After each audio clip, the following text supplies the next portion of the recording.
Nora had always believed the legends about the unbreakable alpha bond until the illusion shattered. Listening from the shadows, she heard her husband, the most powerful man in the Pacific Northwest, coldly and clinically plotting her replacement.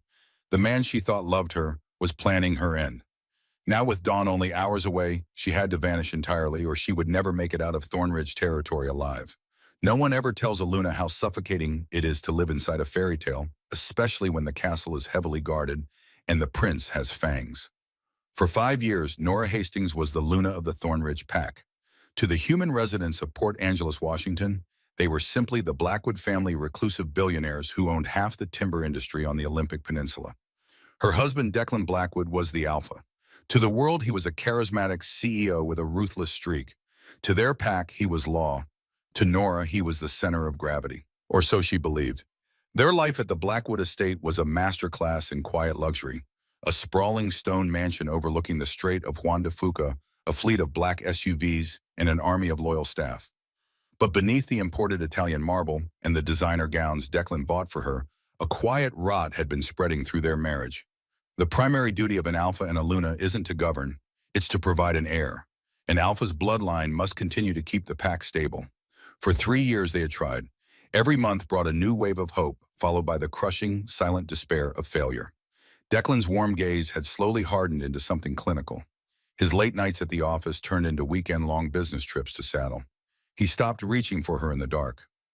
Nora blamed the stress of the pack. She blamed herself. She never blamed him.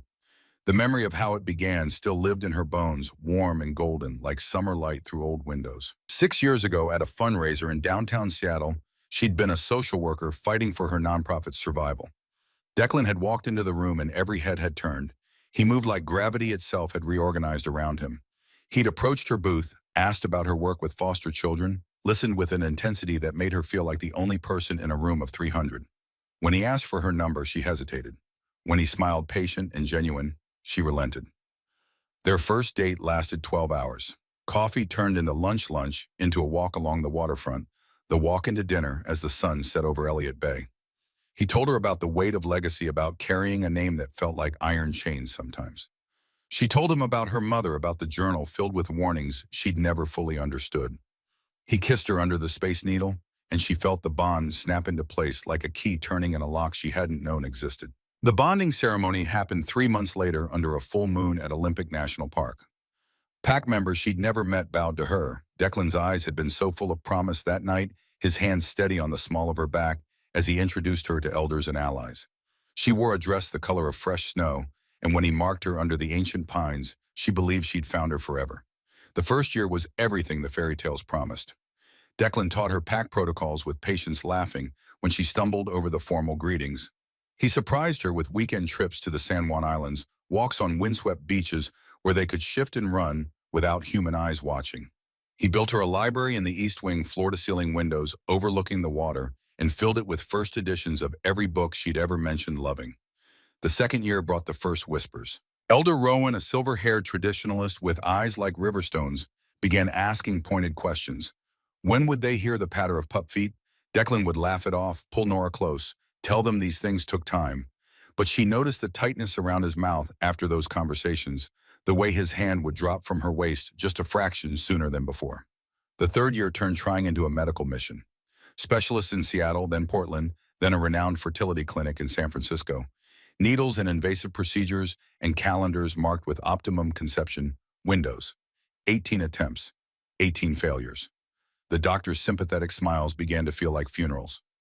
Declan stopped coming to appointments after the 12th try, said he trusted her to handle it, that his presence wasn't necessary for the clinical aspects. She didn't argue. She was too tired from the hormone treatments, too hollowed out from hope deferred month after month. The fourth year brought distance. Declan's business trips lengthened. His home office door stayed closed later into the night. The elders no longer asked about children. They simply looked at her with a mixture of pity and disdain that made her skin crawl. Elder Rowan in particular seemed to take pleasure in her failure. His formal greetings growing colder, his eyes sliding past her as though she were already a ghost. The fifth year brought Sable Wren. She arrived in late April with the apple blossoms introduced as a trade liaison from the Blackwood Pack's southern neighbors. She was younger than Nora by 2 years, with dark hair that fell in perfect waves and a laugh like wind chimes. Declan asked Nora to make their guest feel welcome. So Nora did. She invited Sable to dinner, showed her the hiking trails, through the estate's private forest, lent her a favorite scarf when an unexpected rain shower caught them in town. Sable seemed grateful, even sisterly. She asked Nora about her work, about her life, before Declan listened with what seemed like genuine interest. Looking back, Nora couldn't pinpoint the exact moment she should have known. Maybe it was the way Sable's hand lingered on Declan's arm during conversations. Maybe it was how he laughed at her jokes, the sound unguarded in a way he hadn't been with Nora in years. Maybe it was nothing she could have seen because she was too busy trying to be good, to be useful, to be enough. But there had been one moment sharp and bright as broken glass. 2 months ago, Nora had returned early from a trip to Seattle, a charity board meeting that had been mercifully brief. She'd walked into the West drawing room and found them by the fireplace. Not touching nothing she could name as improper, but the air between them hummed with something that made her wolf whimper and curl small inside her chest. They'd looked up, startled. Declan's expression had smoothed into neutral welcome so quickly she almost doubted what she'd seen. Sable had smiled warm and guileless, asked how the meeting went. Nora had smiled back, made small talk, excused herself. Later that night, alone in the master bedroom, while Declan worked late again, she'd told herself she was imagining things, projecting her insecurities onto innocent interactions. She'd found the pregnancy test 3 weeks ago. Positive. Hidden poorly in the guest bathroom trash, wrapped in tissue but visible if you looked. Her heart had stopped. For one wild, impossible moment, she'd thought maybe it was a sign, maybe the universe was telling her it could happen, that she wasn't broken after all. Then Sable had found her standing there, frozen, staring at the test.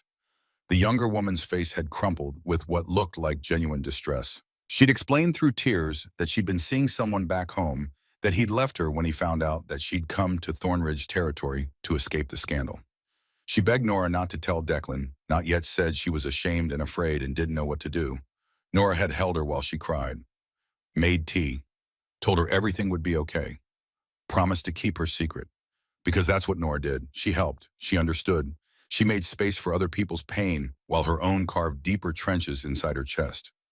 2 years earlier, something had shifted in Nora's gut. A whisper of warning she couldn't name, couldn't explain to anyone, least of all herself. It happened the day she overheard Elder Rowan speaking to Declan in the hallway outside the library. 3 years is traditional, the elder had said, his voice carrying that particular satisfaction of quoting ancient law.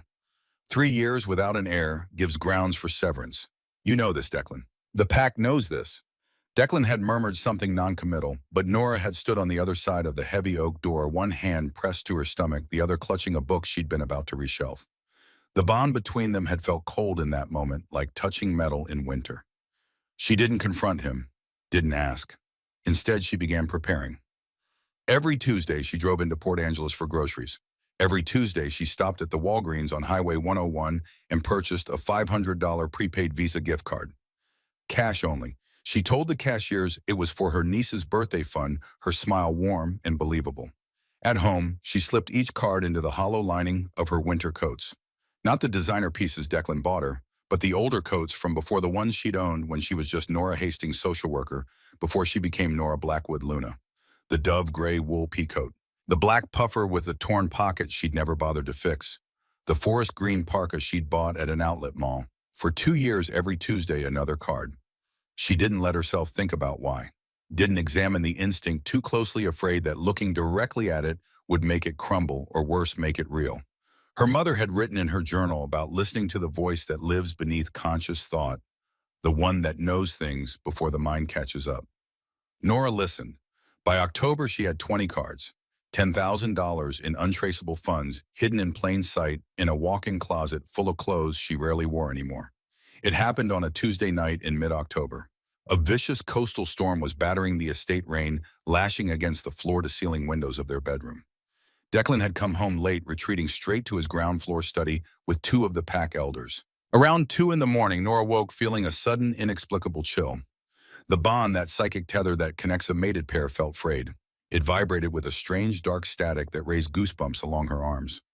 She lay still for a moment, listening to the storm howl outside, to the old house settle and creak around its bones. Declan's side of the bed was cold. He hadn't come up at all. Thinking he might be stressed, she slipped out of bed, pulling a heavy cashmere robe over her silk nightgown. The house was enormous and silent except for the wind. Her bare feet whispered against hardwood as she made her way down the grand mahogany staircase, one hand trailing along the banister, the smooth wood cool under her palm.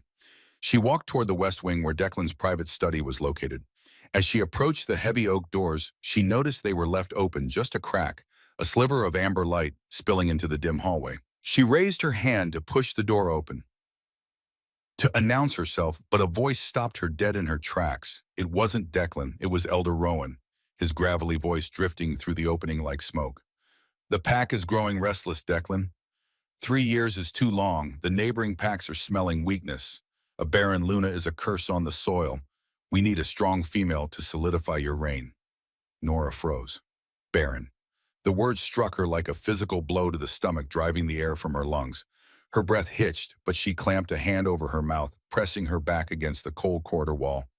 The plaster bit into her spine through the thin robe. She waited for Declan to defend her, waited for her husband, the man who swore under the light of the full moon to protect her until his last breath, to shut Elder Rowan down.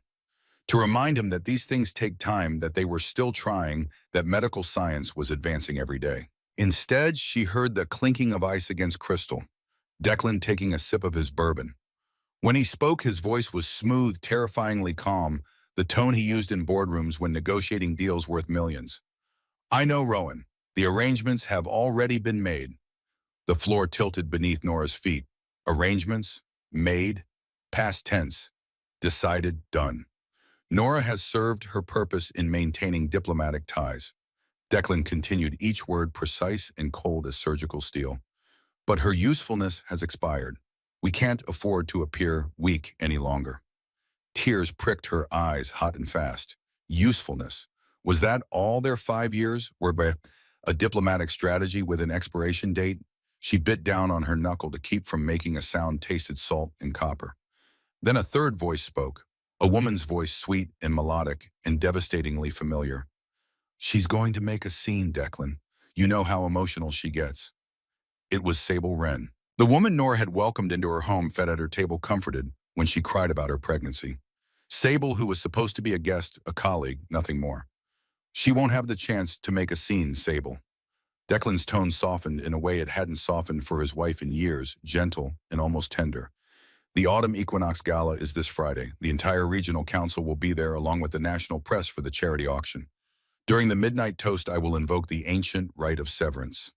Nora's knees buckled. She slid down the wall, the cold plaster scraping her back through silk and cashmere until she was crouched on the floor like a child hiding from thunder. "I'll present the pack elders with her medical records." Declan went on, his voice steady and rehearsed like he'd practiced this speech. "Proving her inability to carry a pup. The law allows an alpha to sever a mate who cannot fulfill her biological duty. It will be public, legally binding, and undeniable." And then Sable's voice purred with anticipation.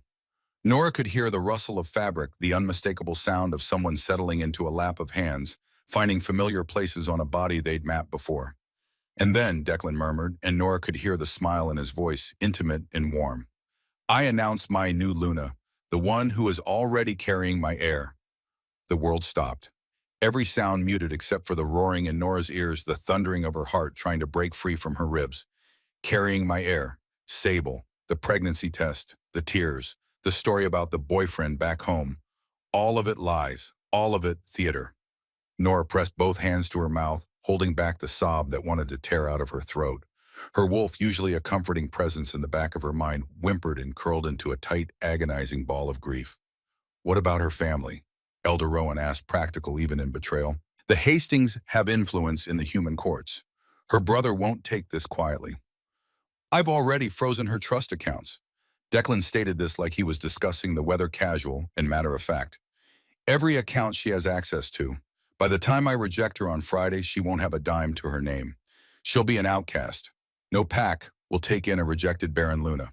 She'll have no choice but to sign the non-disclosure agreements and disappear into the human world quietly. It's cleaner this way." They weren't just ending the marriage. They were orchestrating her absolute destruction. Declan was going to humiliate her in front of hundreds of wolves, strip her of her title, her dignity, her financial independence, all to pave the way for his pregnant mistress. He'd been planning this. The frozen accounts, the medical records, the public venue. Every detail calculated for maximum efficiency and minimum resistance. How long had he been planning this? Weeks, months. Had he ever loved her at all, or had she been nothing but a placeholder from the beginning? A diplomatic bridge to her family's old money connections, useful until something better came along. Nora didn't stay to hear the rest. She couldn't.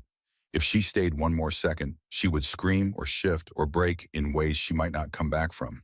She pulled herself up on shaking legs, using the wall for support. The agonizing heartbreak that had gripped her chest a moment ago crystallized into something else. Something sharp, cold, and razor-thin. Survival. She moved through the shadows of the mansion, like a ghost instinct, taking over where conscious thought had shattered. The house she'd lived in for 5 years suddenly felt like enemy territory. Every camera, every staff member, every familiar hallway was a potential trap. When she reached the master bedroom, she locked the door and leaned against it, her chest heaving, fighting for air that felt like breathing underwater. The clock on the nightstand read 2:47 in the morning. Dawn came around 6:30 this time of year. She had roughly 4 hours. 4 hours before the estate woke up. 4 hours before Declan came upstairs and resumed his role as the loving, concerned husband, asking her about her plans for the day, kissing her forehead with lips that lied. If she waited until Friday, she would be a sacrificial lamb.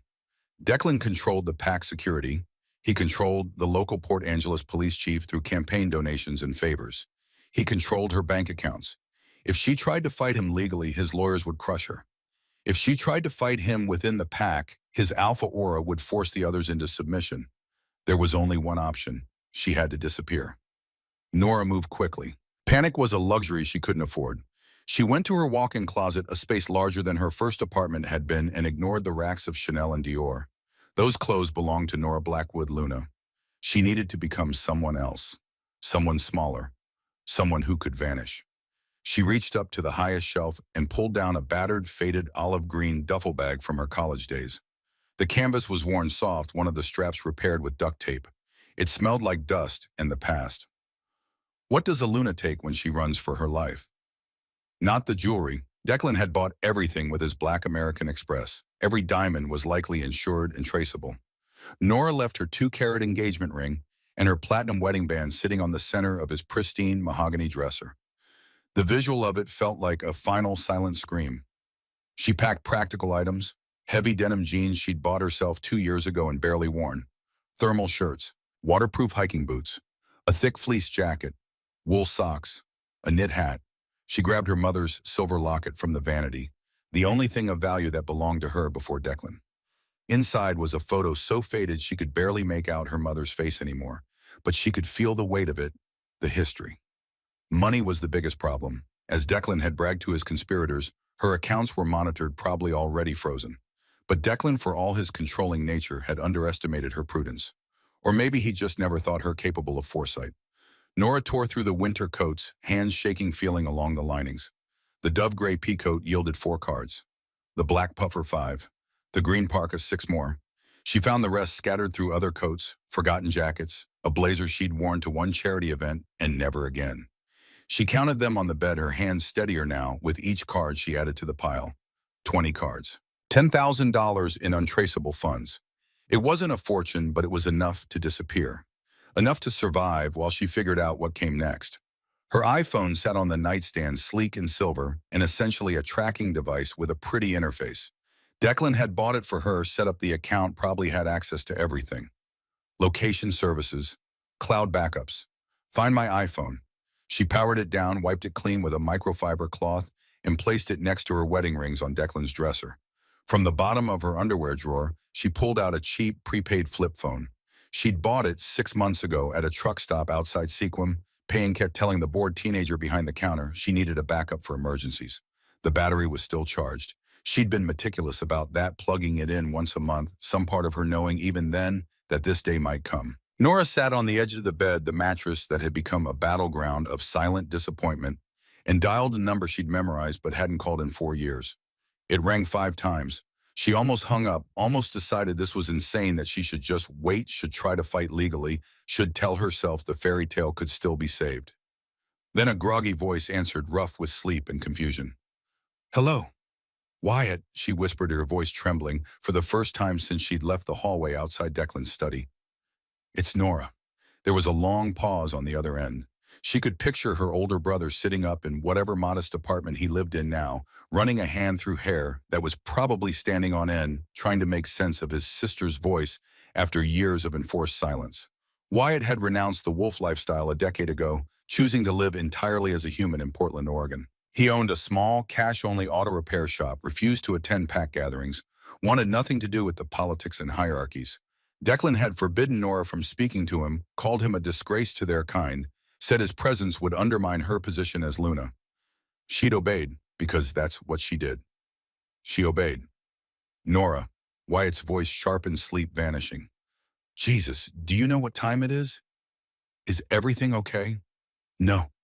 The word came out choked. She fought back a sob, bit down hard on her lip until she tasted copper again. Wyatt, I need help. I'm leaving Declan tonight.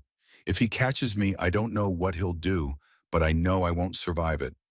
The sleep instantly vanished from Wyatt's voice, replaced by the focused calm of someone who'd spent years working with his hands, solving problems, fixing things that were broken. Where are you?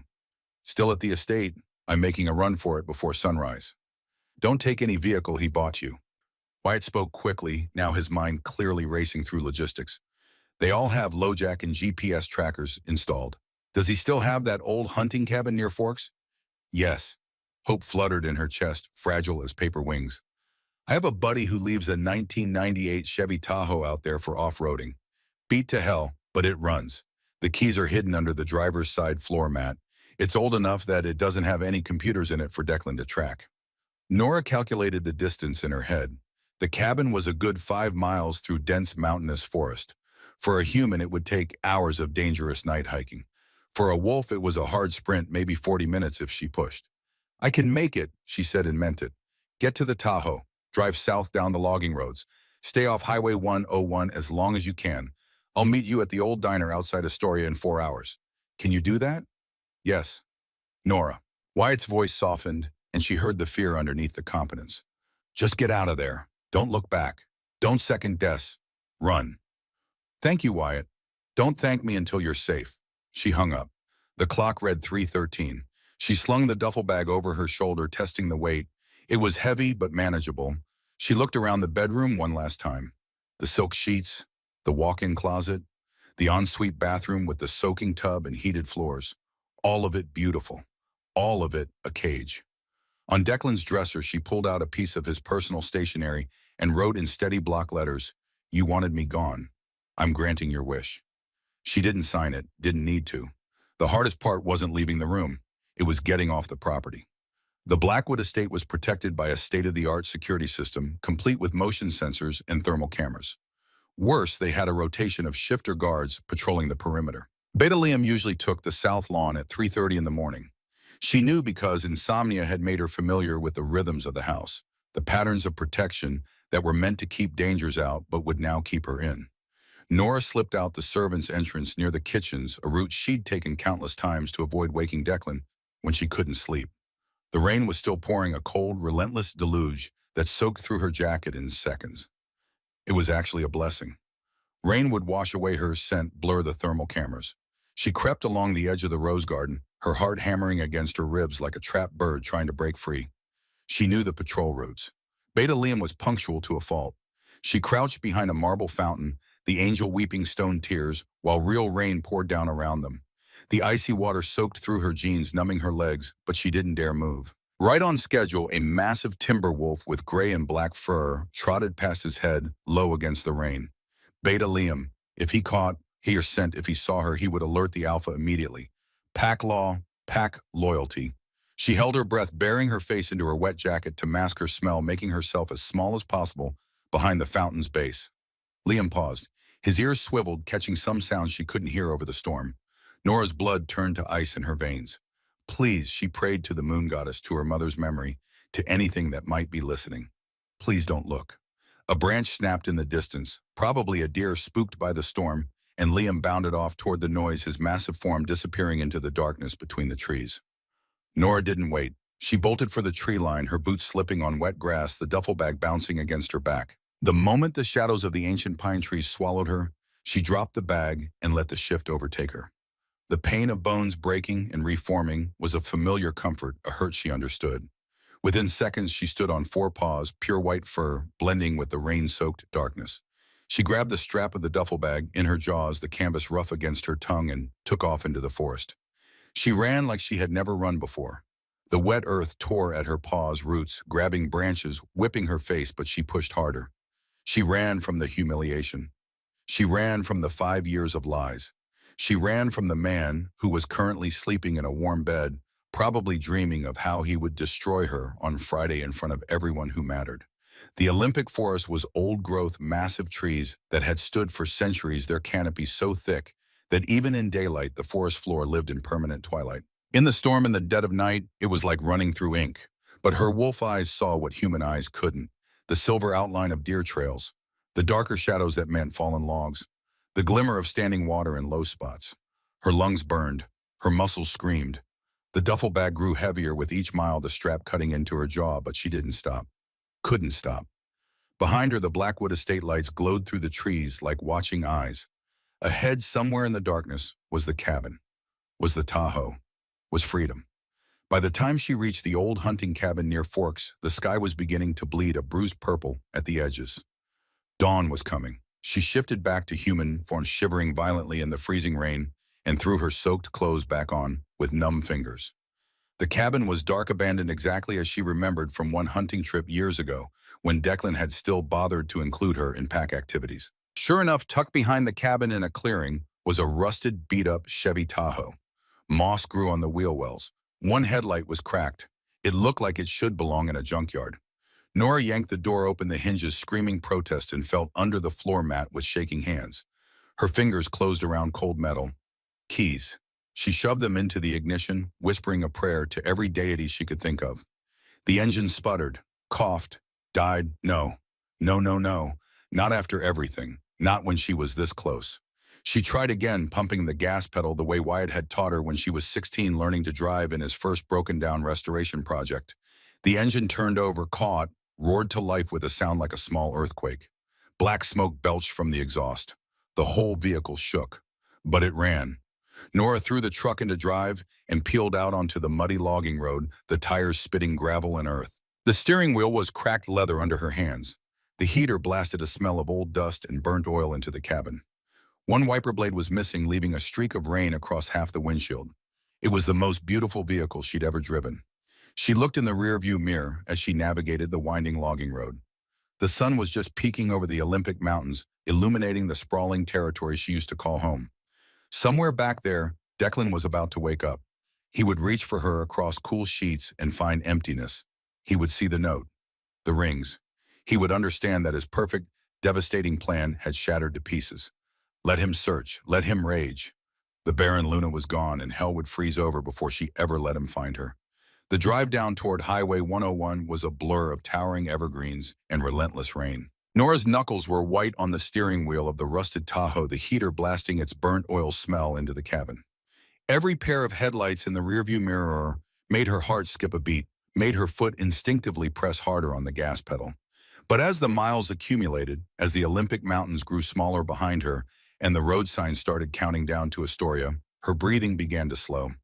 She crossed into Oregon, and something in her chest that had been wound tight for 5 years started to loosen. By the time she saw the Astoria-Megler Bridge stretching across the Columbia River, the sun was fully up, weak and watery through the storm clouds, but undeniably there. She hadn't been followed. Either Declan hadn't discovered her absence yet, or he was moving more carefully than she'd anticipated, trying to keep the situation contained until Friday's gala. The diner Wyatt had mentioned was easy to spot, a chrome-sided relic from the 1950s perched near the docks. The neon sign reading Rosie's blinked red against the gray morning. Nora pulled the Tahoe into the gravel lot, her whole body shaking now that the adrenaline was wearing off. Wyatt was waiting in a booth by the window, a mug of black coffee in front of him. He looked older than she remembered. His face was lined with the honest exhaustion of a mechanic's life grease, permanently embedded under his fingernails, gray threading through his dark hair. But his eyes were sharp, the same bright hazel she saw in the mirror every morning. When she slid into the vinyl seat across from him, he didn't hug her.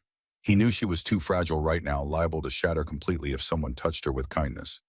Instead, he pushed a plate of hash browns toward her and slid a manila envelope across the Formica table. "Fake ID," he said quietly, pitching his voice low, even though the diner was nearly empty at this hour.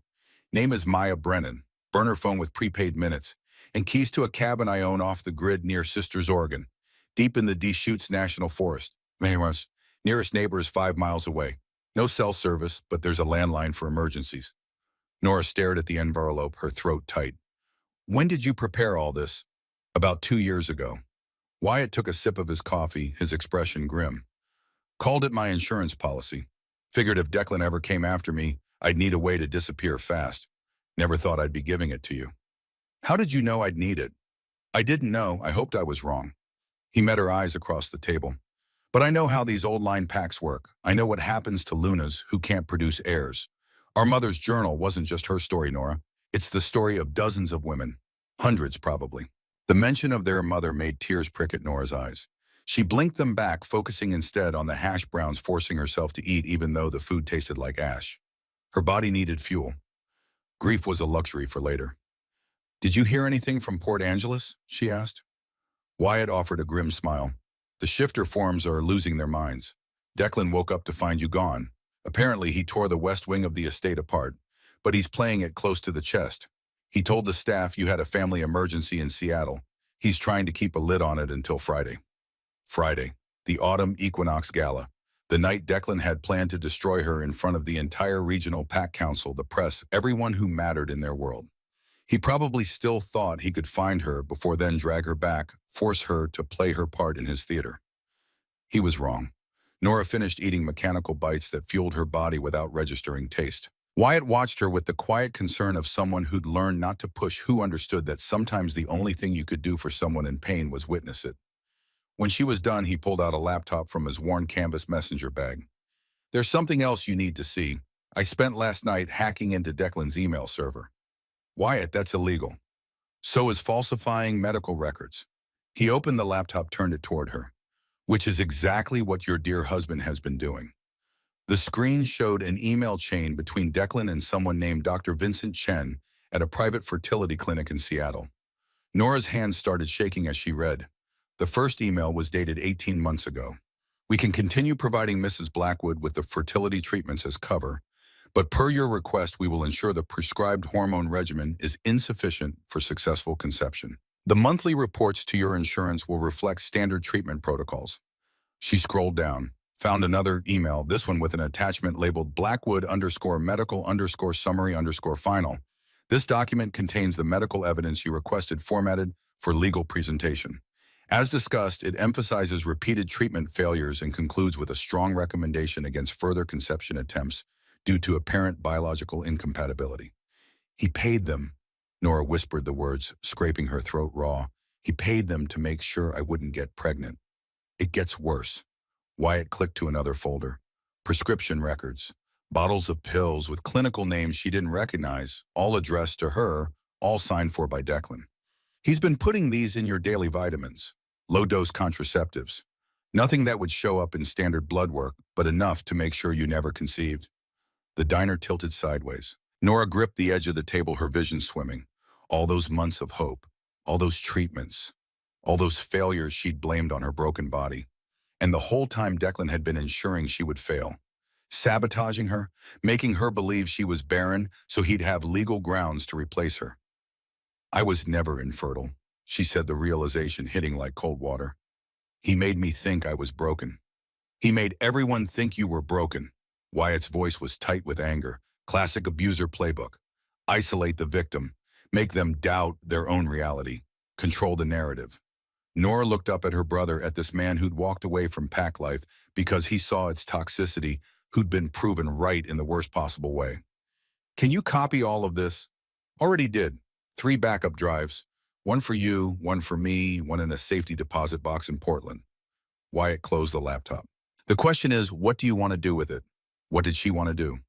The old Nora, the Luna, who smiled at charity events and made small talk with elders and tried so hard to be good, would have said nothing, would have taken the high road, would have disappeared quietly like Declan expected. But that Nora had died somewhere on the logging road outside Forks. The woman sitting in this diner wearing wet jeans and her mother's locket had run through a storm in the dead of night to save her own life. She'd spent 2 years secretly preparing for escape because some deep instinct knew she was in danger. She'd listened to her husband plot her destruction and chosen survival over submission. This Nora wanted justice. The gala, she said slowly, the plan forming as she spoke. He wants to use it to destroy me publicly. What if we used it to destroy him instead? Wyatt's grim smile turned into something sharper, something that reminded her they came from the same blood, the same stubborn refusal to go down without a fight. Tell me what you need. For the next 3 days, Nora hid in the cabin near Sisters deep in the high desert of Central Oregon, where ponderosa pines stretched toward impossibly blue skies. The landscape was so different from the rainforest she'd left behind that it felt like stepping onto another planet. Dry air instead of constant moisture. Sunlight that cut sharp and clean instead of filtering soft through endless mist. The cabin was small, one room with a wood stove, a narrow bed, and windows that looked out on nothing but forest. No neighbors, no pack, no one watching her every move, judging her every failure. For the first time in 5 years, Nora could breathe without feeling an invisible hand pressing down on her chest. She chopped her own wood, learning the rhythm of the axe, the satisfaction of seeing logs split clean. She ate canned soup heated over the wood stove. She slept 14 hours the first night, her body finally releasing years of accumulated exhaustion. When she woke, she half expected to find herself back in the master bedroom at the Blackwood estate, the whole escape having been just a desperate dream. But the cabin was real, the silence was real. The absence of Declan's alpha aura pressing against her senses was so real it made her dizzy with relief. Her wolf, usually kept carefully controlled and quiet, stretched out inside her mind for the first time in years. Without Declan's dominant presence constantly asserting itself, without the weight of pack hierarchy crushing down, she could feel her own strength again. Not the borrowed power of being a Luna, her own. On the second day, she called Wyatt on the landline. "I found someone," he said without preamble. Goes by Ghost online, used to be part of Declan's pack until he got banished 3 years ago for questioning an elder's decision. He's been living in Seattle, working as a freelance security consultant, which is a nice way of saying he breaks into systems for people who can pay. Can we trust him? He hates Declan more than we do. When I told him what we needed, he laughed for a full minute. Then he said he'd do it for free, but I'm paying him $5,000 anyway, because good work deserves good pay. Nora thought of the prepaid cards hidden in her duffel. $5,000 was half her escape fund, but this wasn't about money anymore. This was about making sure that when Declan tried to destroy her, he destroyed himself instead. What does he need from us? Already got it. I sent him the email evidence, the prescription, records, everything. He's putting together a presentation that'll make Declan's legal team look like amateurs. Wyatt paused. Ghost wants you to know something, Nora. What Declan did to you, the medical manipulation, that's not just pack law violation, that's criminal. Real human world criminal. Reproductive coercion, medical fraud. If you wanted to press charges after this is over, you'd have a case. Nora leaned against the cabin's rough log wall, the phone pressed to her ear. Press charges. Send Declan to human prison, not just pack justice. The idea was tempting, a fantasy of complete destruction. But she knew how these things worked. Declan had lawyers who could tie up cases for years. He had money to make problems disappear. And explaining shifter dynamics to a human court would expose their entire world. One thing at a time, she said. Let's make it through Friday first. Ghost will have everything ready. He's going to hack the gala's audiovisual system.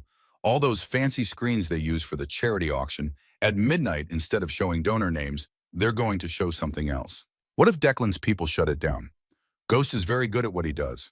Once it starts, it won't stop until he wants it to. And Nora, Wyatt's voice softened, you don't have to watch. You could just let this happen, stay safe, and Sisters never look back. But she knew she would watch. Needed to watch. This was her life being reclaimed, her narrative being rewritten. She wasn't going to miss it. Friday arrived with clear skies and temperatures that dropped close to freezing once the sun set. Nora drove the Tahoe into the small town of Sisters just after dark, parking outside the public library to steal their Wi-Fi. She sat in the cold cab with Wyatt's laptop balanced on her knees, watching her breath mist in the air. The Autumn Equinox Gala was being live-streamed by a Seattle news affiliate. Declan had always insisted on press coverage for the charity events, loved the positive publicity, the photos of him in a tuxedo writing large checks to worthy causes. Tonight, that vanity would be his undoing. The stream started at 8. Nora watched the ballroom fill with people she recognized. PAC members in formal wear, their human facades perfect and polished. Regional council members from neighboring territories. Human donors who had no idea they were mingling with shifters. The press cameras flashing, capturing everything. The ballroom looked magnificent. draped in autumn colors burnt orange and deep gold, with crystal chandeliers catching the light like captured stars. The screens mounted on either side of the stage displayed the event logo and scrolling donor names. Everything elegant, everything controlled. Declan stood near the stage in a tailored black tuxedo, and even through the grainy live stream, Nora could see he was wound tight. His smile was sharp enough to cut. His movements were precise, controlled, but there was something brittle underneath. He kept scanning the crowd like he was looking for someone. Looking for her. Sable Wren stood by his side in a crimson gown that hugged curves Nora now understood were enhanced by pregnancy. The dress was cut to showcase rather than hide her changing figure, a deliberate statement. She touched Declan's arm, frequently leaned in to whisper in his ear, played the role of devoted companion. The role that should have been Nora's. Elder Rowan moved through the crowd like a shark, his silver hair gleaming under the chandeliers, accepting respectful nods from younger pack members. Beta Liam stood near the bar, his expression carefully neutral, but Nora noticed he wasn't drinking, wasn't socializing, just watching. The charity auction proceeded smoothly. A week at a villa in Tuscany, a vintage wine collection, a private concert from a Seattle symphony. Wealthy people bidding against each other for the thrill of it, for the tax deduction, for the social status. The screens displayed each item with professional photographs, the bids climbing higher. Nora's hands were ice cold despite the laptop's heat. She checked the time on the dashboard clock. 11:45. 15 minutes until midnight. 15 minutes until Declan planned to invoke the ancient rite of severance to present her medical records to publicly declare her barren and useless. Except she wasn't there to be destroyed. At 11:55, Declan took the stage. The crowd quieted, champagne glasses held ready for the traditional midnight toast. He looked out over the ballroom with the confidence of a man who controlled everything he could see. The press cameras focused on him, the live stream zooming in on his face. "Honored guest," Declan began, his voice booming through the speakers with practiced authority. "Tonight we celebrate the prosperity of the Blackwood legacy and our commitment to this community. But leadership requires difficult choices, transparency, hard truths." He paused, letting the words settle. Nora could see Elder Rowan nodding right on cue. This was the moment they'd planned. The moment Declan would reveal his Luna's failure would invoke pack law, would justify his decision to replace her. "I must make an announcement about our Luna." Declan continued, his tone shifting to something resembling regret perfectly calibrated for the cameras. "My wife Nora has been struggling with a medical condition that affects our pack's future. I've tried to be patient to give her time, but the reality is, the screens behind him flickered." Declan paused, glancing back. The event coordinator near the tech booth looked confused, tapping frantically at a tablet. The screens went black for 3 seconds. Then they blazed to life with something new. Audio first. Declan's own voice, crystal clear, filling the ballroom through the sound system. "I know, Rowan. The arrangements have already been made. Nora has served her purpose in maintaining diplomatic ties, but her usefulness has expired." The ballroom erupted in confused murmurs. Declan's face drained of color. He turned fully toward the screens, his hand raised as if he could physically stop what was happening. Elder Rowan's voice came next. "A barren Luna is a curse on the soil. We need a strong female to solidify your reign." Then Sable's voice, sweet and vicious. "She's going to make a scene, Declan. You know how emotional she gets." And Declan again, his tone softening in a way it never had for his wife. "She won't have the chance to make a scene, Sable. The law allows an alpha to sever a mate who cannot fulfill her biological duty. It will be public, legally binding, and undeniable. And then I announce my new Luna, the one who is already carrying my heir." The screen shifted, displaying email threads, the correspondence with Dr. Chen, the falsified medical records, the prescription orders for contraceptives disguised as vitamins. Each damning piece of evidence presented in clean, clear formatting that even the human guest could understand. The ballroom descended into absolute chaos. The human press scrambled forward, cameras flashing like strobe lights, microphones thrust toward the stage. They smelled blood in the water. A billionaire CEO caught in a conspiracy to medically manipulate his wife. This was a scandal that would dominate news cycles for weeks. The shifter elders stood up from their table, faces twisted with outrage. Not because Declan wanted to replace his Luna Pack law allowed that, but because he'd done it through deception, through medical fraud, through dishonoring the bond itself. He'd made their entire pack look weak, made them complicit in his lies. Investors and donors headed for the exits, not wanting their names associated with whatever this was turning into. Society wives clutched their pearls and whispered behind manicured hands.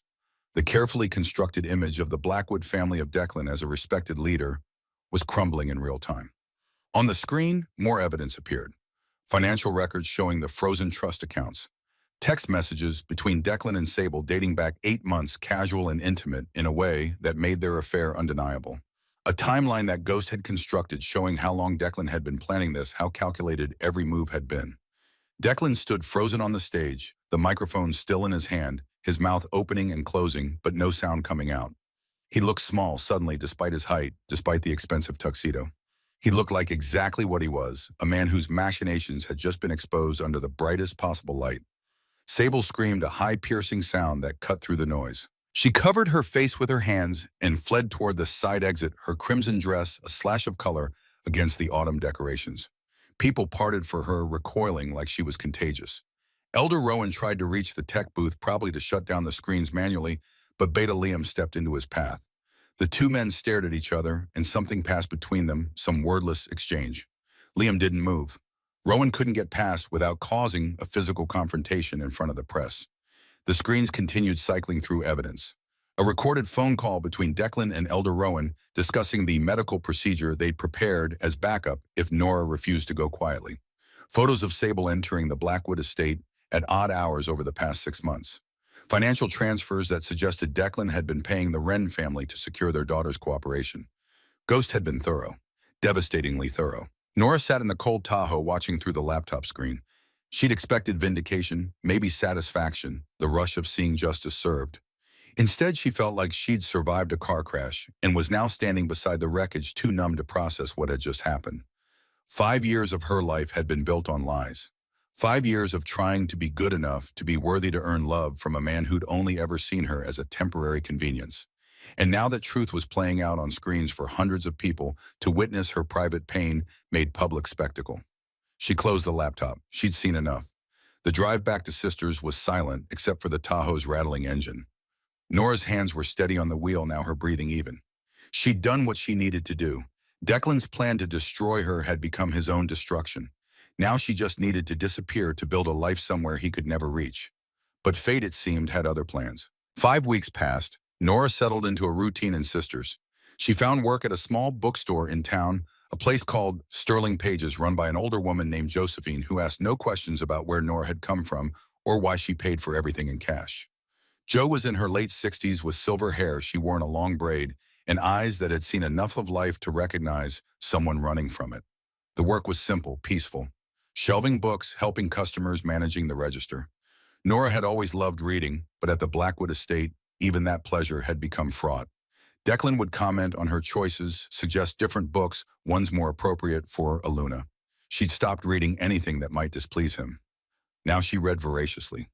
Mysteries and romances, and books about women who survived impossible things. She lived in a small apartment above the bookstore that Jo rented to her for cheap, claiming she was doing Nora a favor by having someone on site for security.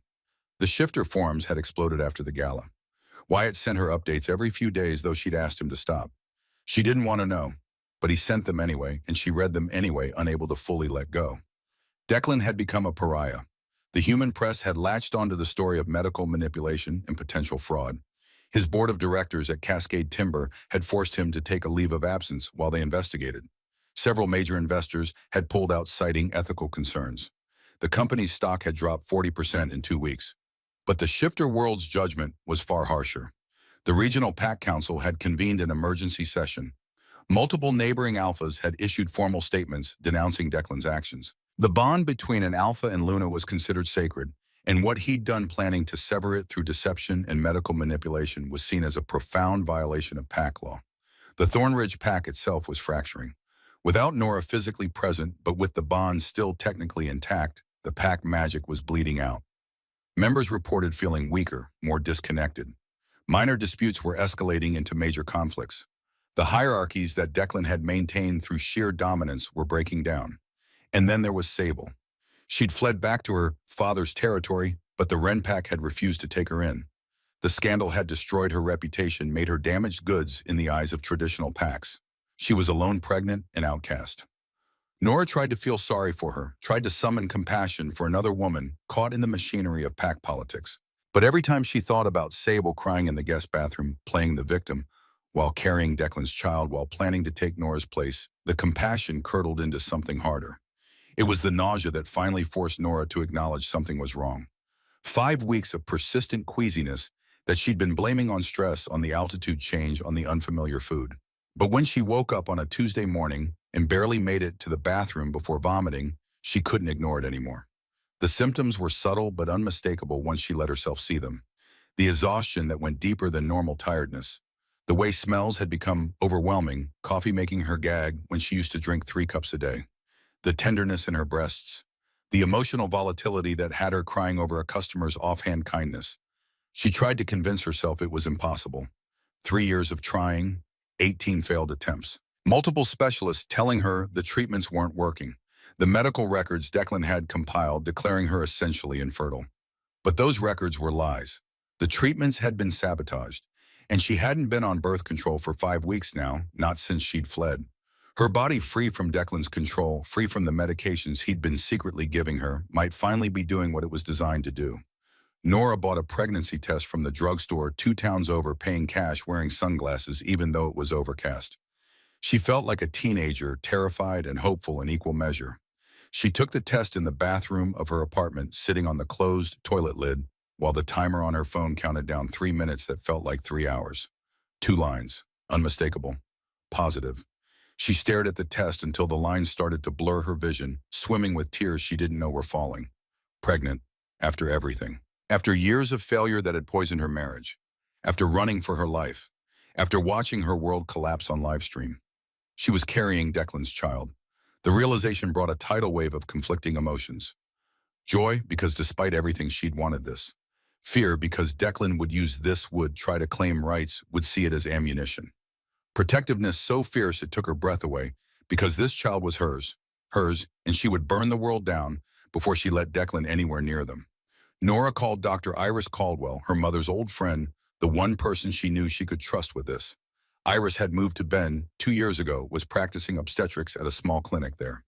When Nora explained the situation in halting words over the phone, Iris simply said, "Come see me tomorrow. We'll figure this out together." The drive to Bend took 2 hours through high desert landscape that slowly gave way to the foothills of the Cascade Mountains. Dr. Caldwell's clinic was in a modest building near the old downtown, the kind of place that took walk-ins and didn't ask too many questions. Iris was in her late 50s with kind eyes and capable hands and the air of someone who'd seen every possible complication human biology could throw at medicine. She hugged Nora when she arrived, the first real embrace Nora had felt since leaving Wyatt at the diner. The ultrasound was both terrifying and miraculous. The cold gel on Nora's stomach, the wand pressing against her abdomen, the screen showing grainy black and white images that slowly resolved into something recognizable. "There," Iris said, pointing to a tiny flickering pulse. 8 weeks along. Strong heartbeat. 8 weeks. Nora counted backward in her head. That meant conception happened right around the time she fled. Maybe that last night at the estate when Declan had been in his study plotting her destruction while she slept alone in their bed. Or maybe in the days just before one of those perfunctory attempts at intimacy that had become mechanical and joyless. "I don't understand," Nora whispered, still staring at the fluttering pulse on the screen. 3 years of trying. How is this possible now? Iris turned off the ultrasound machine and helped Nora sit up, handing her paper towels to wipe away the gel. Then she pulled up a chair and sat down, her expression serious.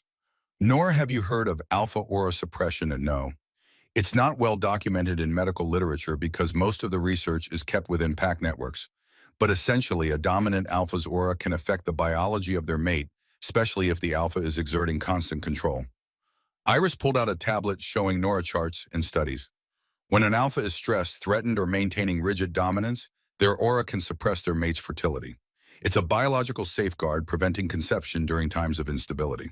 Nora thought about the last 2 years with Declan, the constant tension, his increasing dominance as he felt his control slipping.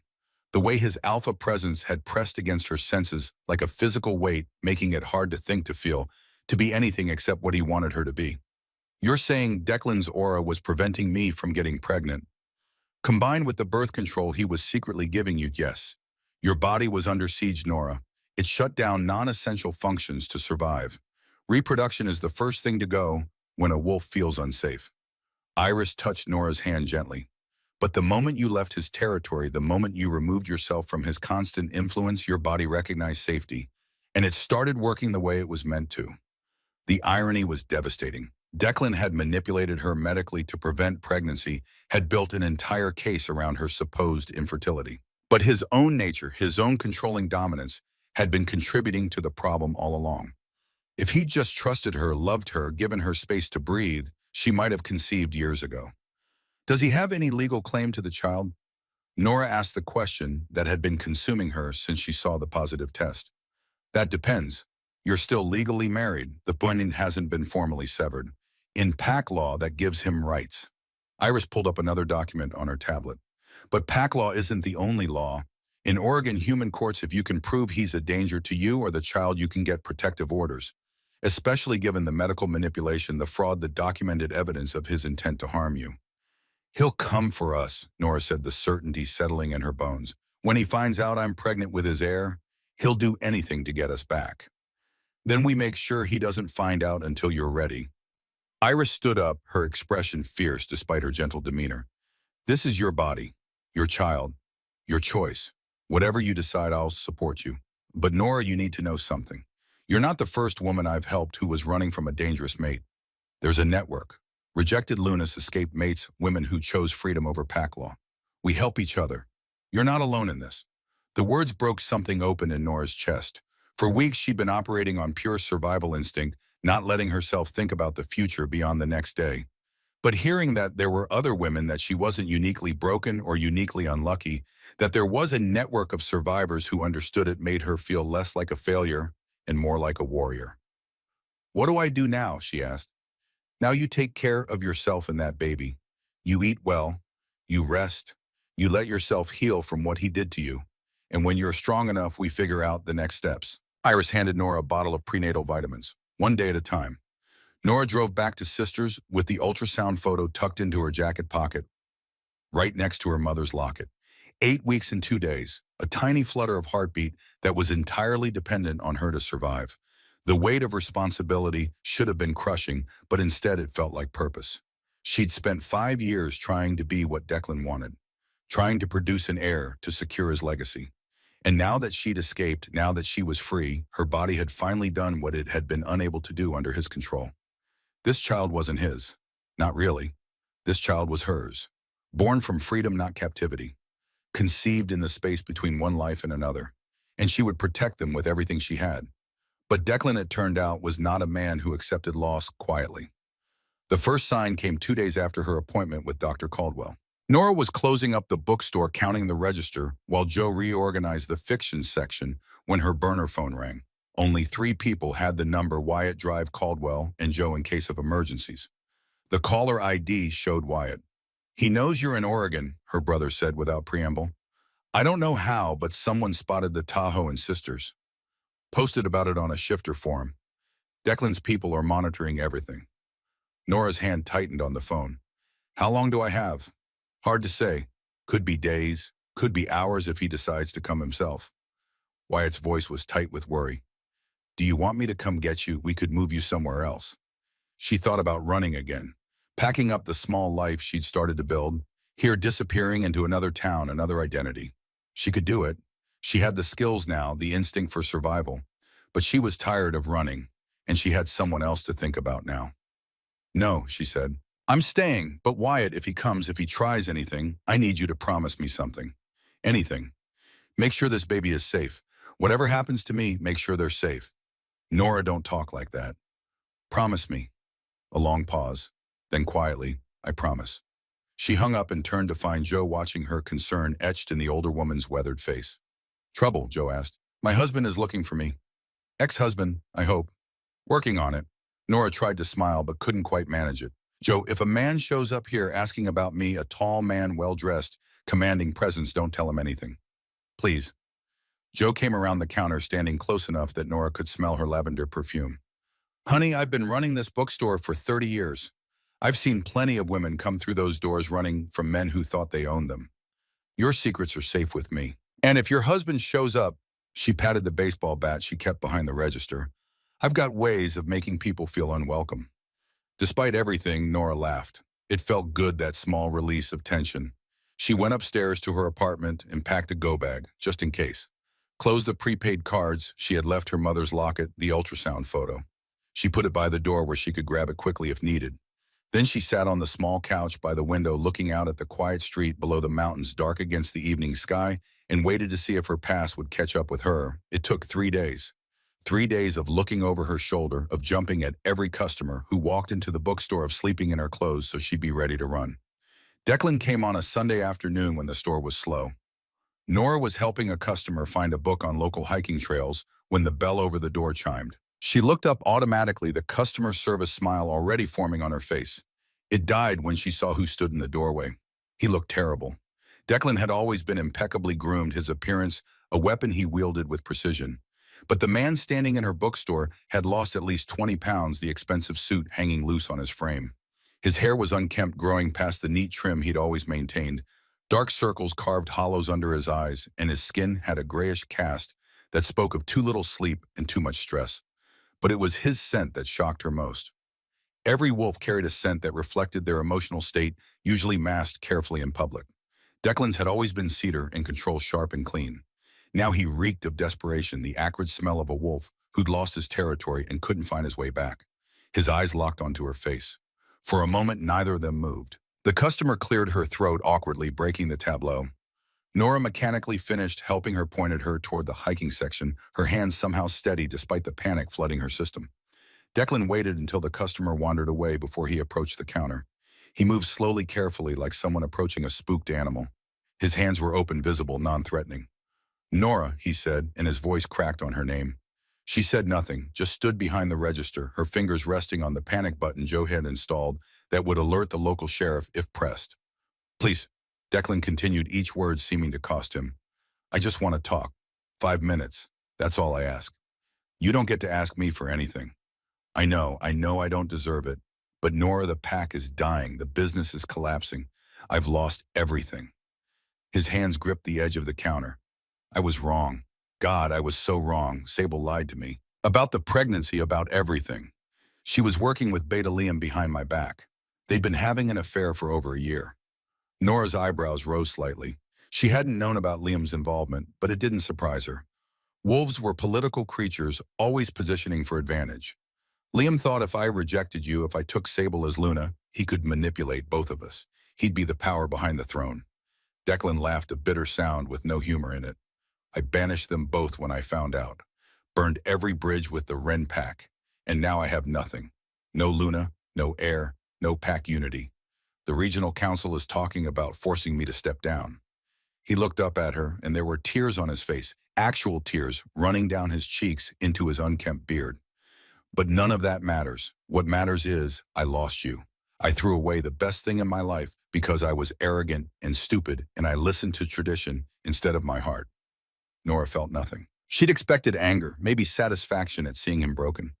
Instead, there was just emptiness where her feelings for him used to live. "Why are you here, Declan?" "To apologize, to beg forgiveness, to ask you to come back."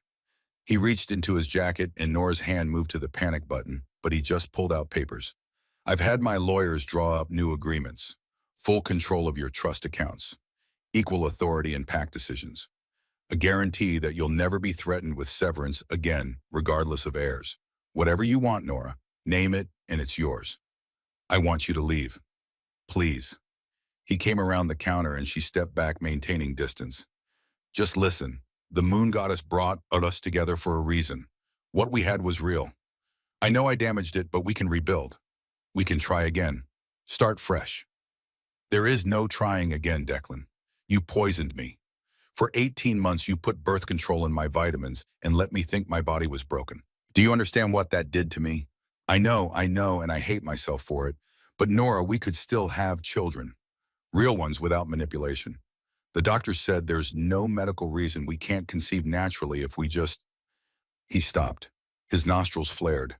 His entire body went rigid. He was scenting her. Nora watched his face change as he processed what his wolf senses were telling him. Watched the confusion shift to disbelief, then to desperate hope. His eyes dropped to her stomach. She wasn't showing yet. 8 weeks was too early, but he knew. Somehow he knew. "You're pregnant," he whispered. She said nothing, didn't confirm or deny, just stood there, one hand unconsciously moving to her abdomen in a protective gesture. Declan's knees hit the floor. The sound echoed through the quiet bookstore. He crawled forward, his hands reaching towards her, his face transformed by a terrible aching hope. A pup, he breathed. Nora, you're carrying a pup, my pup. Our pup. He looked up at her, tears streaming freely now. The moon goddess gave us a second chance. Don't you see this is fate? This is proof that we're meant to be together. Get up, Declan. You can have everything. I'll give you everything. The estate, the company, the pack. You can be the alpha if you want, I don't care. Just please, please come back. Let me be a father. Let me make this right. He reached for her stomach and Nora stepped back sharply, her voice cutting like ice. Don't touch me. It's my child too. No, she said, and the word rang with finality. This child is mine. You forfeited any right to us the night you sat in your study with a glass of bourbon and plotted how to destroy me. Nora, please. You don't understand, do you? She looked down at him, this man who'd once seemed so powerful, now broken on the floor of a bookstore in a town he'd never heard of until 3 days ago. You wanted me gone. You wanted to replace me. You got your wish. I'm gone. I was wrong. I'll spend the rest of my life proving I was wrong. The answer is no. She moved toward the door, opening it, cold air rushing in. Leave Declan. Don't come back. Don't call. Don't send lawyers or flowers or gifts. Stay away from me and stay away from my child. Our child. Mine. She repeated the word absolute. You made your choice. Now live with it. He pushed himself to his feet, swaying slightly. For a moment, she thought he might try to force the issue, might try to use his alpha aura to command her compliance, the way he'd done so many times before. But she'd been free of his influence for weeks now. Her wolf was strong again, sovereign in her own mind. When he tried to push to assert dominance, she pushed back with a strength she hadn't known she possessed. Declan stumbled, shock registering on his face. She'd never resisted him before. Never been able to. Leave, she said again, or I'll call the sheriff and show him the restraining order Dr. Caldwell helped me file. He left, walked out of the bookstore into the gray afternoon, his shoulders hunched, moving like a man 3 times his age. She watched him get into a black SUV parked down the street, watched it drive away. Only when it was completely out of sight did she let herself shake. Only then did she lock the door, flip the sign to closed, and sink down behind the counter with her arms wrapped around her middle. It's okay, she whispered to the tiny life inside her. We're okay, he's gone. But she knew it wasn't over. Declan had found her once. He would try again. Men like him didn't accept no, didn't accept loss. And now that he knew about the baby, knew his heir existed, he would be relentless. Nora pulled out her burner phone and called Wyatt. He found me, she said, and he knows about the baby. Her brother's curse was loud and creative. I'm coming to get you. No, not yet. And she pressed her back against the counter thinking, but Wyatt, I need you to do something for me. I need you to find a lawyer, a good one, someone who specializes in domestic cases and isn't afraid to go up against money and power. What are you planning? I'm going to end this, she said, on my terms, not his. The months that followed were a study in quiet rebellion. Nora built a life in Bend that had nothing to do with PACs or politics or the weight of other people's expectations. She moved from Sisters after Declan's visit, not running this time, but relocating strategically. Joe helped her find a small house on the outskirts of town, a 1-bedroom cottage with a yard backing onto national forest land. You'll need the space, Joe had said, eyeing Nora's barely there bump, for the baby and for yourself. The bookstore job came with her.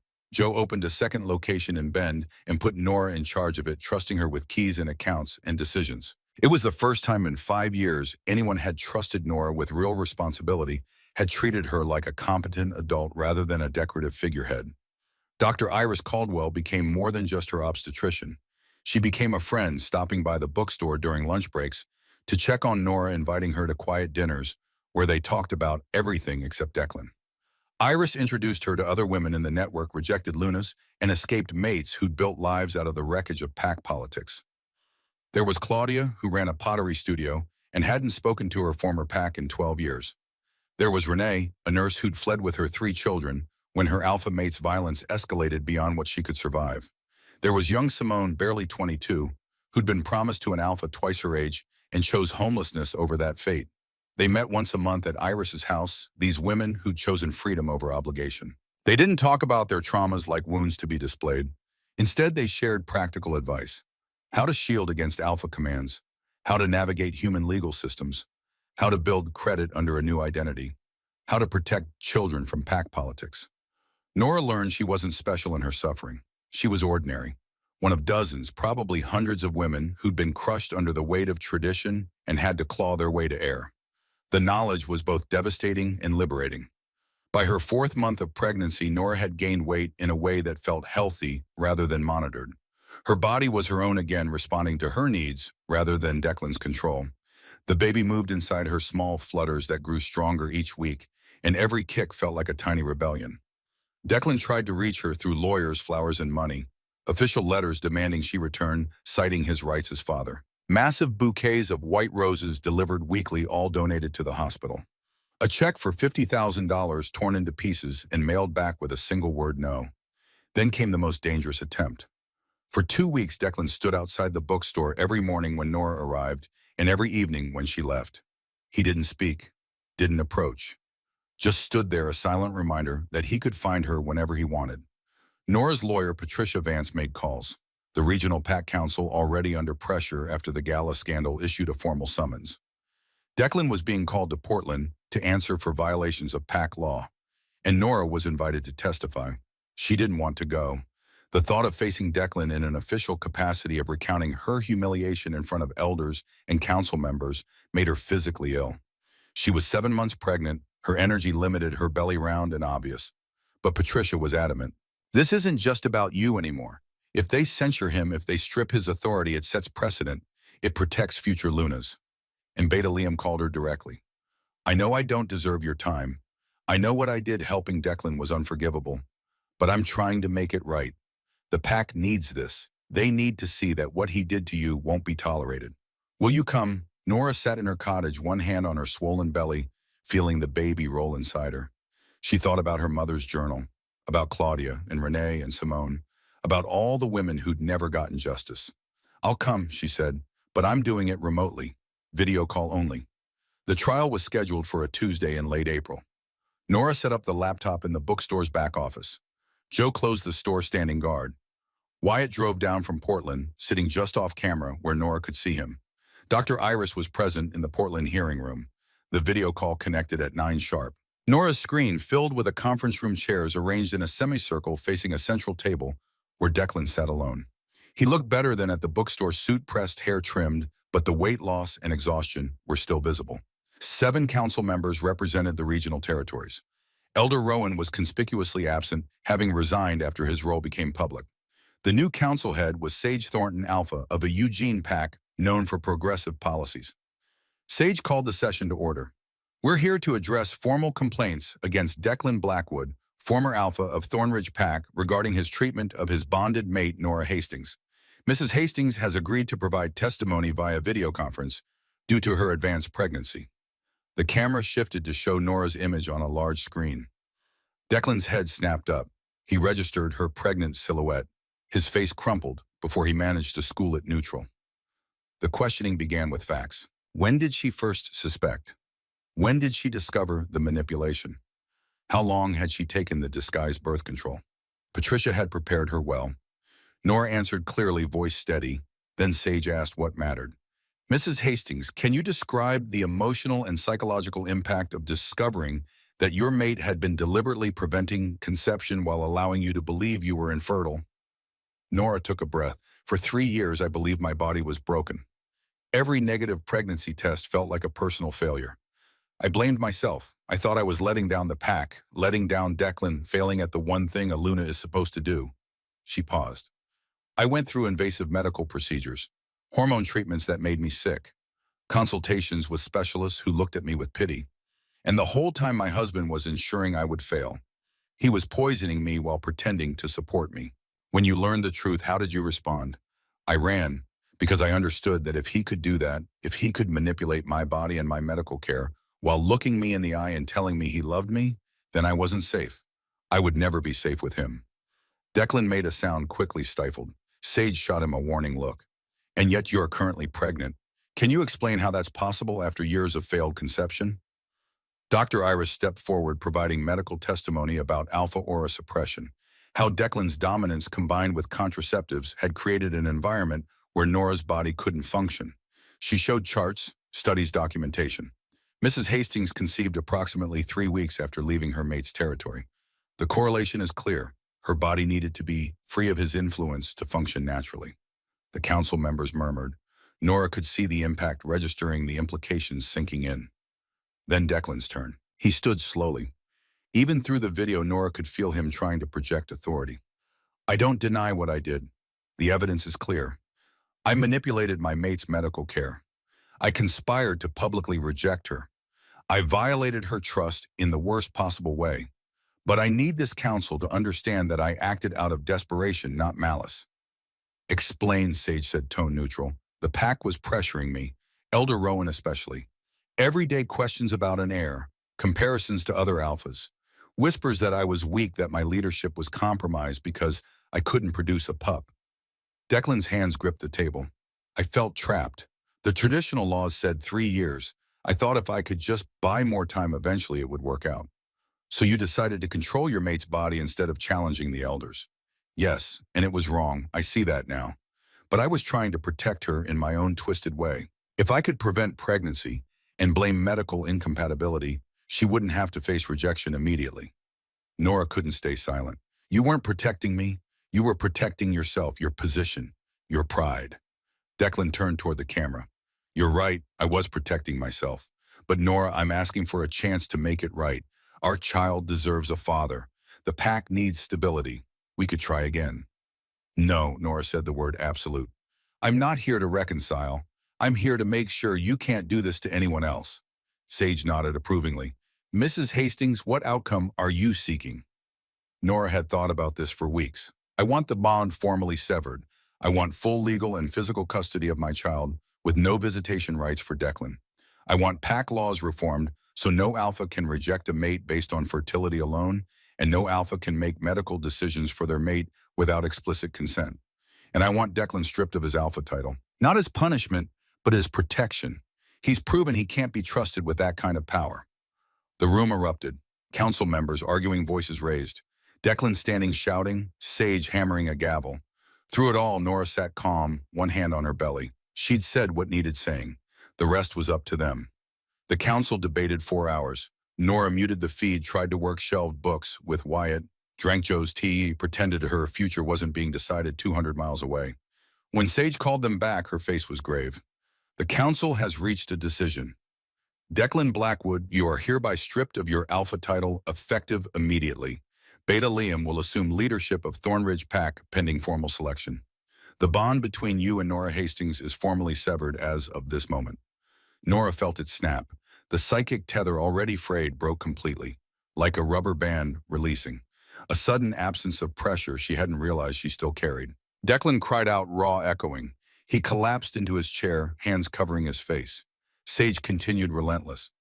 Furthermore, we are implementing new pack laws effective across all regional territories. No alpha may make medical decisions for their mate without documented consent. No mate may be rejected solely on grounds of infertility. Any alpha found guilty of reproductive coercion will face immediate removal from authority. She looked directly at the camera at Nora. Mrs. Hastings, regarding custody pack law defers to human law.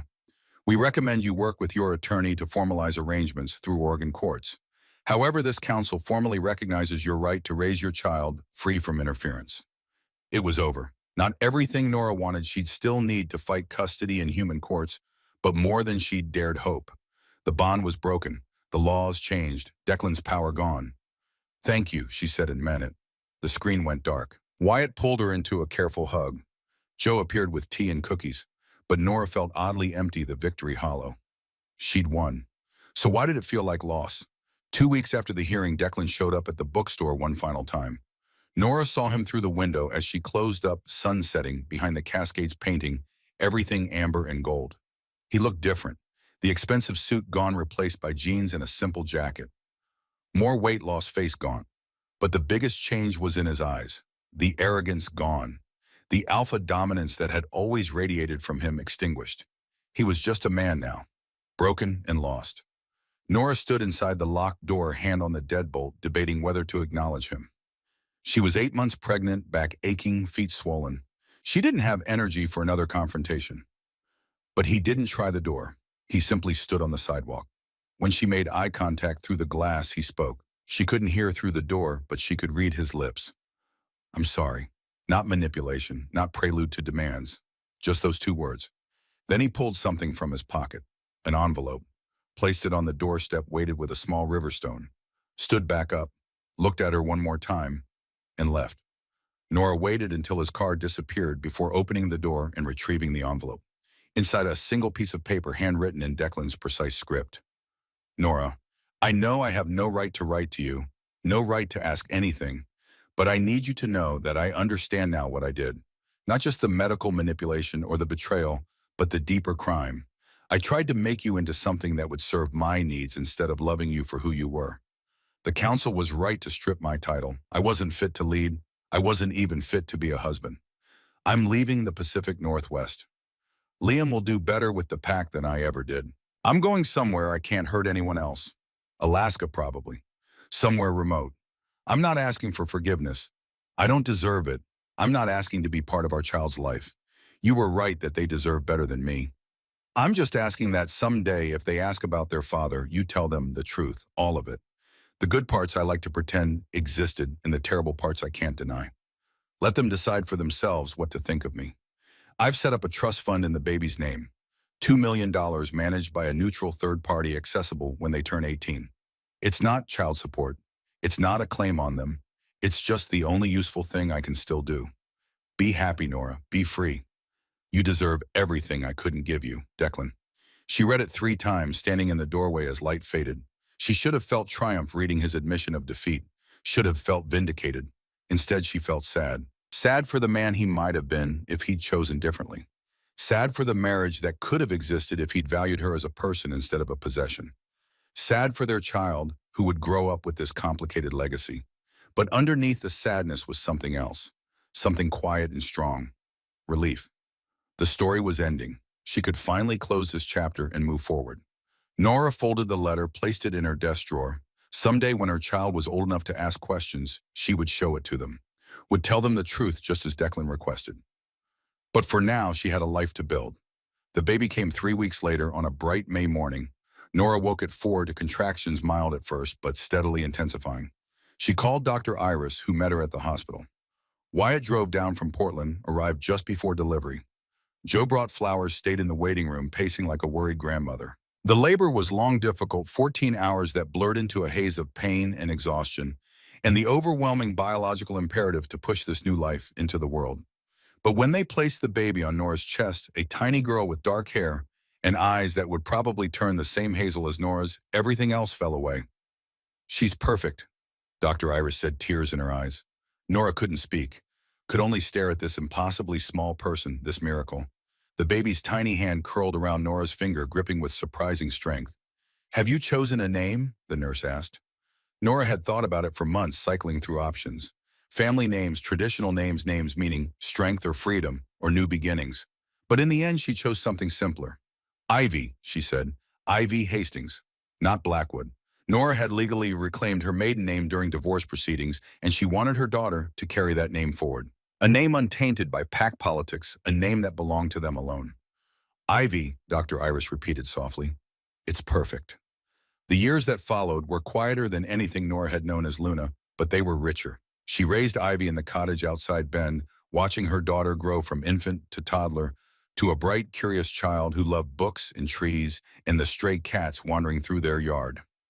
Joe became Grandma Joe, teaching Ivy to love stories, reading to her in the bookstore during quiet afternoons. Wyatt visited monthly, bringing toys he'd built in his garage. Dr. Iris was Auntie Iris, monitoring Ivy's health and teaching Nora that raising a child alone didn't mean doing everything alone. The women's network expanded. Nora started hosting monthly meetings at her house, then those meetings grew into workshops. Financial literacy for women leaving pack situations. Legal rights and custody battles. Self-defense classes taught by Renee, who'd become a martial arts instructor. 3 years after Ivy's birth, Nora and Dr. Iris co-founded Luna's Light, a nonprofit dedicated to helping rejected Lunas and escaped mates. They rented a small office in downtown Bend, hired a part-time counselor, set up a 24-hour hotline. The work was slow at first, just a few women reaching out each month. But as word spread through underground networks, as women shared information in whispered conversations, encoded forum messages, the calls increased. Within 2 years, they'd helped 47 women escape dangerous situations, find housing, navigate legal systems, rebuild lives. Nora wrote a book. She didn't plan to, but one night when Ivy was 4, unable to sleep, Nora started writing down her story. Not for publication, just for herself. A way to process what happened to make sense of the journey from Luna to survivor. But when she showed Patricia, her lawyer-turned-friend, Patricia insisted she publish it. There are thousands of women in pack situations who need to hear this, who need to know they're not alone. The memoir came out when Ivy was 5, published under Nora's real name with her real story. Howling Free When Luna's Journey from Cage to Sky. The title came from something her mother had written in her journal, a line Nora had never understood until she lived it. The cage door was never locked. I just didn't know I was allowed to howl. The book became a quiet sensation in shifter communities, passed hand-to-hand, discussed in hushed tones. Some packs banned it, declaring Nora a traitor to tradition. Others used it as catalyst for reform, citing it in debates about modernizing pack laws. The human world noticed too. Reviewers who thought it an allegory about domestic abuse praised its emotional honesty. It sold modestly but steadily enough to provide financial stability, enough to expand Luna's Light services. Declan never contacted her again. True to his word, he'd disappeared to Alaska. Wyatt heard occasional rumors, a lone wolf running with a small pack in the interior, keeping his head down, causing no trouble. The trust fund he'd set up for Ivy remained untouched, managed by a Seattle bank waiting for the day she turned 18. Beta Liam, now Alpha. Liam sent a formal letter every year on Ivy's birthday. Brief updates on the pack, information about Ivy's paternal heritage, if she ever wanted to claim it, a standing invitation to visit if Nora ever felt safe. The letters were respectful, boundaried, asking for nothing. Nora filed them carefully in a folder marked for Ivy. Someday her daughter would have questions. Questions about her father, about pack culture, about why they lived the way they did. Nora would answer honestly, would share the letters and trust fund information and Declan's final note. But she would also make sure Ivy understood she had choices, that she could claim her shifter heritage or reject it, that she could join a pack or live independently, that her worth wasn't determined by bloodline or biological destiny. 5 years after the trial, on a crisp autumn evening, Nora sat in the bookstore after closing doing paperwork, while Ivy colored at a small table nearby. The girl was 8 now, all long limbs and wild dark hair, already showing signs of the wolf she would become when puberty hit. "Mama," Ivy said, not looking up from her drawing, "Sierra at school said alphas are the strongest wolves. Is that true?" Nora set down her pen, considering the question. She could give a simple answer the one pack culture taught. Yes, alphas are our strongest. They lead because they're dominant. But she promised herself she would never lie to her daughter, never let tradition replace truth. "Come here, sweetheart." Ivy climbed into Nora's lap, getting too big for it, really, but Nora pulled her close anyway. She reached for her mother's locket, the silver pendant she wore every day, and opened it. Inside were 4 tiny photos, barely visible, but precious. Her grandmother, her mother, herself, and Ivy. "See these women?" Nora said softly. "Your great-grandmother was a Luna who got rejected for not having sons. Your grandmother was a Luna who got rejected for questioning pack decisions. I was a Luna who got rejected for not having children fast enough." Ivy looked up, hazel eyes serious. "But you had me." "I did, but only after I left. Only after I was free." Nora touched each photo gently. Real strength isn't about forcing others to obey. Real strength is choosing freedom even when it's terrifying. Your great-grandmother didn't have that choice. Your grandmother understood it but couldn't take it. I took it, and I'm teaching you. Teaching me what? That you get to decide what kind of wolf you want to be. That you get to decide if you want to be part of a pack or live independently. That your worth isn't determined by your rank or your ability to have children or anything except your own choices. Nora closed the locket, holding Ivy closer. The strongest wolves aren't the ones who dominate others. They're the ones who protect their own freedom and help others find theirs. Ivy was quiet, processing. Then she said, "When I grow up, I want to help lost Lunas, like you." Nora's throat tightened with emotion. Yeah, because everyone should get to howl. Outside, the sun set behind the Cascade Mountains, painting the sky orange and purple and gold. In the distance, Nora could hear the evening chorus of wildlife settling for the night. Birds calling to each other, wind through the pines, and somewhere far off the howl of wild wolves running free through the national forest. No alpha controlled them. No pack hierarchy constrained them.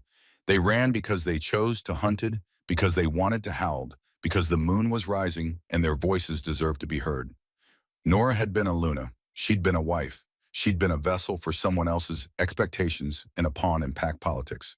Now she was just Nora, mother to Ivy, friend to women who needed sanctuary, author of her own story, free. And if that wasn't strength, nothing was. The bookstore door chimed, startling them both. Nora looked up to see Joe standing there, grocery bags in hand. "I brought dinner," the older woman announced. "Figured you two could use a proper meal instead of whatever frozen thing you were planning."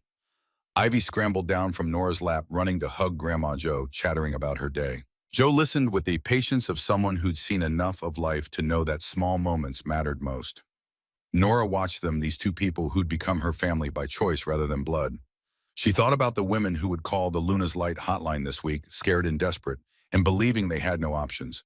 She thought about the workshops they had planned, the resources they were building, the slow, steady work of changing minds and laws. She thought about Declan wherever he was carrying the weight of his choices. She didn't hate him anymore, didn't love him either. He was just a chapter in her story, important because of what it taught her, but not the defining narrative of her life. Her story wasn't a tragedy, it was a liberation. A testimony to the truth that cages are only as strong as our belief that we can't leave them. Nora had believed for 5 years that she was trapped, that she had no choice, that being a good Luna meant accepting whatever her alpha decided. Then one night she'd overheard the truth, and she'd chosen to run. That choice had cost her everything she thought defined her. Her marriage, her title, her place in pack society, her comfortable life of quiet luxury. But that choice had also given her everything that actually mattered. Her freedom, her daughter, her purpose, herself. "Mama, come on," Ivy called from the door. "Grandma Joe made your favorite."